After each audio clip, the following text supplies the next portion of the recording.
how to change country region in App Store. First of all, you have to open up your setting on your iPhone.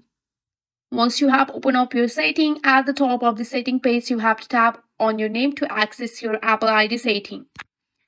And after that, here you have to scroll down and tap on the media and purchase. And you have to just go for the view account. And they will verify your Face ID here. After verifying your Face ID here, you have to just go for the country or region. And after going for the country or region here, you can choose United States or another country from the list of the available countries or region here. Just go for the change country or region.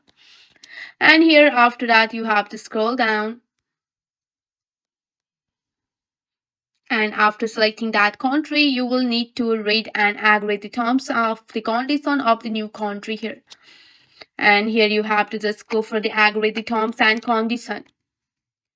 And once you have entered, and you will be asked to provide the payment detail, and you will need to enter a valid payment method and billing address for the new country. And once you have entered the required information, then you can confirm the changes. After completing this step, your App Store will reflect the new country or region setting.